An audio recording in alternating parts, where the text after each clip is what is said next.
Salam sejahtera, selamat datang ke channel Current Sphere.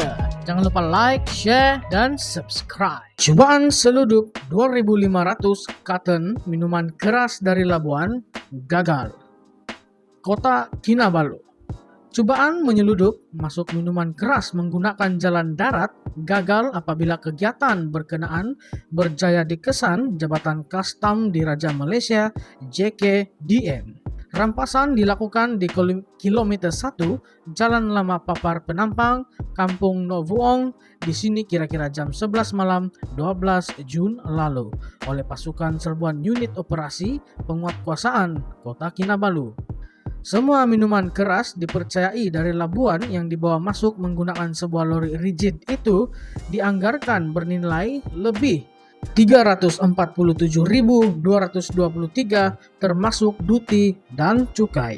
Penolong Ketua Pengarah Kastam Zon Sabah, Datuk Muhammad Nasir Deraman berkata, bertindak atas maklumat risikan pasukan operasi menahan sebuah lori rigid yang membawa 30 tong biru.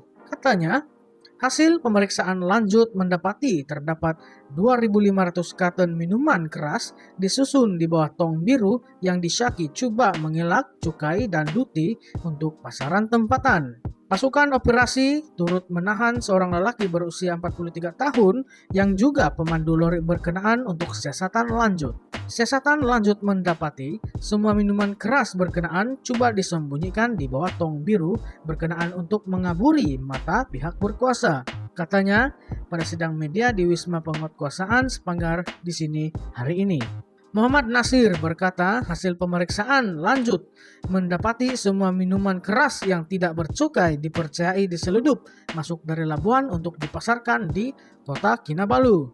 Jumlah keseluruhan rampasan termasuk lori dan minuman keras pelbagai jenama itu dianggarkan sebanyak 451.223 termasuk duti serta cukai. Siasatan lanjut masih dijalankan mengikut 135-1-D Akta Kastam 1967 bagi kesalahan mengangkut barang tidak berkastam bagi tujuan mengelak cukai, Katanya lagi jika sabit kesalahan, pesalah boleh dikenakan denda tidak kurang daripada 10 kali ganda nilai barang atau Rp100.000 Malaysia dan tidak lebih dari 20 kali ganda nilai barang atau Rp500.000 Malaysia mengikuti mana yang lebih besar. Pesalah juga boleh dikenakan hukuman penjara selama tempoh tidak kurang daripada 6 bulan dan tidak lebih daripada 5 tahun atau kedua-duanya, katanya. Sehubungan itu, Muhammad Nasir berkata aktiviti penyeludupan bukan saja merugikan negara dari segi kehilangan hasil, malah turut mendatangkan ancaman kepada keselamatan negara dan kesejahteraan rakyat. Katanya, orang ramai disarankan supaya memberi kerjasama dengan menyalurkan maklumat berkaitan sebarang aktiviti penyeludupan di talian bebas tol Kastam 1-800-88-8855. Kastam juga turut memberi jaminan bahwa identiti setiap pemberi maklumat berkenaan adalah dirahasiakan.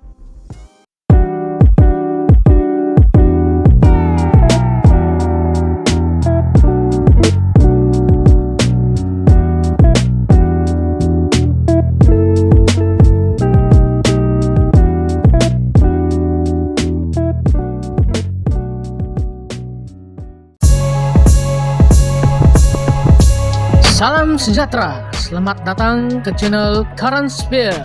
Jangan lupa like, share, dan subscribe. Berita dunia, pelakon Pirates of the Caribbean mati di Baham Jerung, Honolulu, Hawaii. Pelakon Pirates of the Caribbean Tamayo Perry meninggal dunia selepas diserang seekor jerung semasa meluncur ombak di Hawaii. Laporan Perbadanan Penyiaran Britain hari ini. Aktor yang berusia 14 tahun itu menghembuskan nafas terakhir tengah hari semalam. Demikian menurut Perkhidmatan Kecemasan Honolulu dalam satu sidang akbar. Perkhidmatan Kecemasan dipanggil ke pantai Malaekahana sekitar pukul 1 tengah hari waktu tempatan. Bagaimanapun, Perry yang juga seorang penyelamat pantai diisytiharkan meninggal dunia selepas dibawa ke daratan dengan menggunakan jet ski. Mendiang membawa watak salah seorang lanun dalam film yang terkenal yaitu Pirates of the Caribbean on Stranger Tides yang keempat dalam franchise berkenaan. Film keluaran 2011 itu yang menyusuli Johnny Depp sebagai lanun eksentrik Captain Jack Sparrow turut dibintangi oleh Penelope Cruz dan Geoffrey Rush. Perry juga pernah berlakon dalam film Lost, Hawaii Five-O, Blue Crush, dan sequel Charlie's Angel Full Throttle.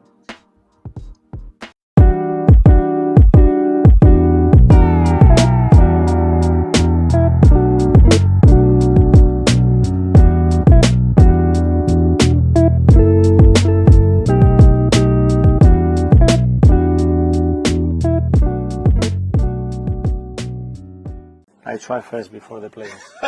Possibly, yes. Make sure you stretch before I'm very I will do. Salam sejahtera, selamat datang ke channel Current Sphere. Jangan lupa like, share, dan subscribe. Arteta. Kau udah kenapa nih Arteta? Baru 2 musim terciduk oleh Man City. Dah nak tukar sukan ke? Arteta teruja mahu coba bermain sepak takraw di Malaysia. Pengurus Arsenal, Mikel Arteta, mengakui tertarik dengan sukan sepak takraw yang menggabungkan teknik dan kagum dengan skill luar biasa yang dipamerkan oleh pemain negara. Beliau memberi reaksi demikian dalam satu temu bual bersama wartawan Stadium Astro, Adam, ketika ditunjuk rekaman video perlawanan Liga Sepak Takraw Malaysia, STL. Video temu bual itu tular di media sosial dan menerima reaksi positif dalam kalangan peminat sukan negara. Malah, Arteta juga mahu mencoba bermain sepak takraw jika ada ke lapangan berkunjung ke Malaysia. Pertama sekali, ianya kebolehan atletik yang luar biasa untuk melakukan apa yang mereka lakukan dan teknik.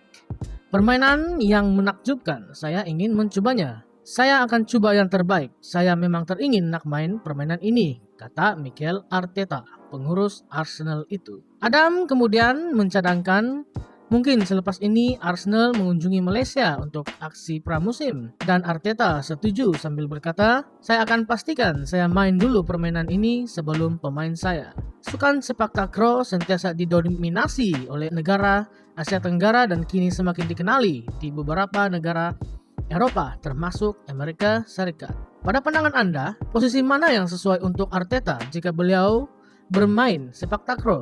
Adakah FIDE? Karena Arteta terkenal dengan kreativiti dan kemampuan melakukan assist ketika bermain bola sepak.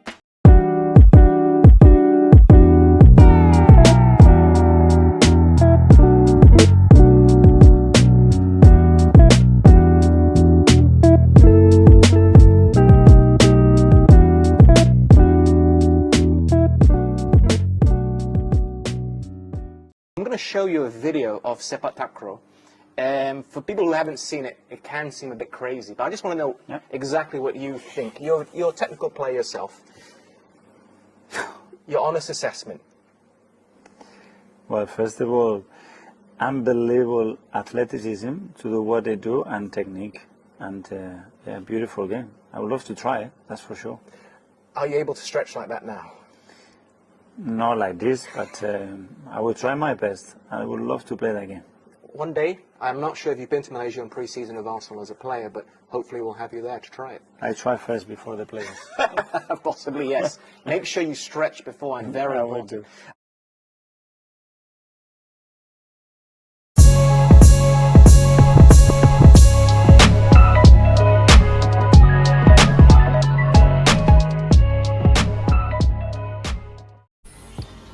Adakah kerajaan dalam diam menyekat suara rakyat? Terdapat dakwaan di mana kerajaan berselindung atau bertindak secara rahasia dalam mencabul hak kebebasan bersuara dan pendapat rakyat. Sejauh manakah kebenaran dakwaan ini? Apakah yang coba ditutup atau dirahasiakan oleh kerajaan. Putrajaya digesa berhenti meminta TikTok secara rahasia untuk mengalih keluar siaran atau memadam akun rakyat Malaysia, kata kumpulan hak asasi hari ini. Madpet berkata kerajaan tidak boleh berselindung atau bertindak secara rahasia untuk mencabul hak kebebasan bersuara dan pendapat rakyat. Bersikap terbuka, maklumkan pesalah undang-undang yang mereka langgar dan mengapa kerajaan menapis atau menyekat jawatan atau akaun ini, kata wakil Madpet Charles Hector dalam satu kenyataan. Beliau berkata demikian sebagai mengulas laporan bahwa Malaysia membuat 1.862 tuntutan kepada TikTok untuk mengeluarkan kandungan pada separuh kedua tahun selepas 5,5 kali ganda daripada jumlah 6 bulan sebelumnya. Berdasarkan laporan ketelusan 2 kali setahun TikTok, Malaysia membuat 2.202 permintaan alih keluar kepada TikTok pada 2023, peningkatan lebih 30 kali ganda daripada 70 pada 2022, dan jumlah permintaan paling banyak daripada sebuah negara di dunia. Australia menduduki tempat kedua dengan 651 permintaan. Di Asia Tenggara, Indonesia berada di tempat kedua dengan 351 dan Singapura ketiga dengan 47. Malaysia sahaja bertanggung jawab untuk lebih 1/4 daripada tuntutan penyingkiran kandungan di dunia dalam tempoh ini. TikTok tidak memberikan butiran kandungan yang diminta untuk dihadkan di Malaysia. Ia berkata ia hanya akan mengalih keluar kandungan yang melanggar garis panduan komuniti atau undang-undang tempatan. Tren yang sama juga diperhatikan pada platform Meta yang memiliki Facebook dan Instagram. Hector berkata angka-angka ini membimbangkan dan bertanya sama ada pemegang akaun menyadari permintaan yang dibuat oleh kerajaan. Adakah orang yang jawatannya dipadamkan atau akaunnya ditutup telah disedarkan bahwa kerajaan menyebabkannya dan sebab ia berbuat demikian? Adakah mangsa pencabulan hak kerajaan ini diberi hak untuk didengari sebelum kerajaan Malaysia meminta TikTok mengeluarkan kandungan pengguna atau memadamkan akaun? Atau adakah kerajaan hanya menyembunyikan daripada mangsa hakikat bahwa kerajaan sendiri yang berada di sebalik penapisan dan pemadaman akaun atau siaran TikTok mereka? Jika tidak ada atau hanya sedikit, maka tindakan kerajaan Malaysia adalah menyedihkan, tidak adil, dan salah guna kuasa, kata Hector. Beliau menambah bahwa tindakan itu tidak adil dan tidak boleh diterima, lebih-lebih lagi oleh kerajaan yang dipanggil reformasi. Pakatan Harapan pemimpinan Anwar Ibrahim tidak sepatutnya berlaku. Hector yang merupakan seorang peguam berkata penapisan atau pemadaman akaun sedemikian tidak boleh dilakukan tanpa perintah mahkamah. Beliau menambah perintah dan injaksi ex parte boleh diperoleh dengan cepat dan pelanggar undang-undang yang disyaki juga akan mempunyai hak dan peluang untuk mencabar perintah interim sedemikian di mahkamah. Sebaik-baiknya mahkamah bebas kita yang menentukan perkara yang menyalahi undang-undang, bukan kerajaan atau Perdana Menteri, sebelum mengarahkan sebarang penapisan. Kerajaan tidak boleh bersendirian tanpa perintah mahkamah menapis atau membuang jawatan yang mengkritik tindakan atau kedudukan kerajaan.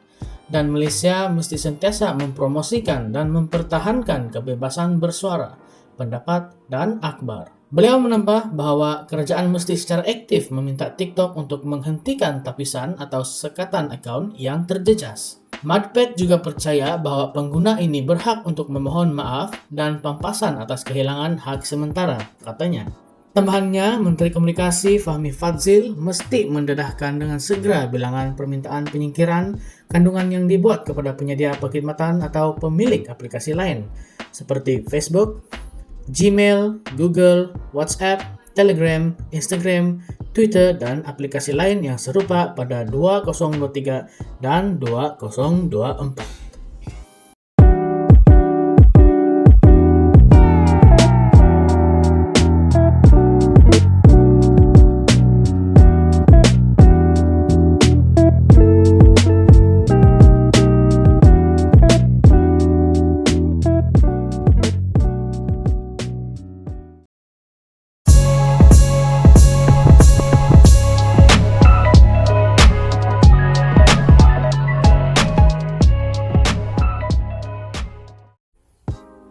Salam sejahtera dan selamat datang ke channel Current Sphere. Apakah itu duta online? Pelantikan 200 orang duta online dalam kalangan kaki tangan Kementerian Perumahan dan Kerajaan Tempatan KPKT merupakan satu tindakan yang amat merugikan. Terdapat dakwaan yang mengatakan duta online ini adalah salah satu agenda parti DAP. Terdapat juga dakwaan kartel dan perasuah akan berselindung di sebalik penguatkuasaan duta online. Sejauh manakah dakwaan ini benar? Dan apakah dakwaan terhadap YB Ngakorming? Mengapakah beliau atau mereka dianggap membelakangi aspirasi kerajaan Madani? Duta online agenda DAP perkasa kedudukannya, kata Putra. Kuala Lumpur. Parti Bumi Putra Perkasa Malaysia, Putra, mendakwa penubuhan duta online Kementerian Perumahan dan Kerajaan Tempatan KPKT adalah agenda parti DAP untuk memperkasakan kedudukannya karena sekarang ini ramai kartel dan perasuah berselindung di sebalik kuasa penguatkuasaan yang ada pada kementerian tersebut. Bukankah agensi-agensi di bawah KPKT berhadapan dengan permasalahan besar isu integriti melibatkan salah guna kuasa dan rasuah sekarang ini? Soal naib presiden merangkap pengurusi biro membasmi kemiskinan, pertanian, dan aduan awam Putra Datuk Asmawar Samad.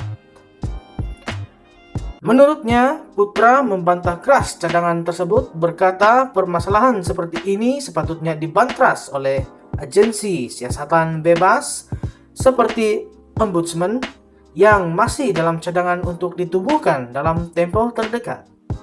Dan bukannya penubuhan pasukan penyampai maklumat atau cyber trooper yang nantinya umpama mahu menegakkan benang yang basah. Katanya, pada 4 Jun 2024, New Straits Times melaporkan Tan Sri Dr. Ismail Bakar, pengurusi Suruhanjaya Integriti Agensi Penguatkuasaan, telah menyatakan hasrat penubuhan Ombudsman Malaysia yang mempunyai bidang kuasa ke atas semua agensi kerajaan termasuk badan-badan penguat kuasa untuk mengatasi permasalahan kelemahan pentadbiran dan ketirisan. Oleh itu, tegasnya bantahan Putra sejajar dengan kritikan keras Presiden Gerakan Dr. Dominic Lau Ho Chai yang menganggap tindakan KPKT tersebut sebagai satu pembaziran dana awam yang serius dan tidak menepati keperluan rakyat karena akan menekan kebebasan bersuara dan rakyat. Oleh yang demikian, YB Ngakorming, Menteri KPKT secara sedar atau tidak, dapat dilihat telah tersalah bertindak secara solo yang boleh dianggap membelakangi aspirasi kerajaan Madani yang disertainya dan kesejahteraan rakyat. Sebelum ini, masa BN ada jasa, dan sekarang zaman PH ada JCOM, tidak cukup lagi ke membazir uang rakyat.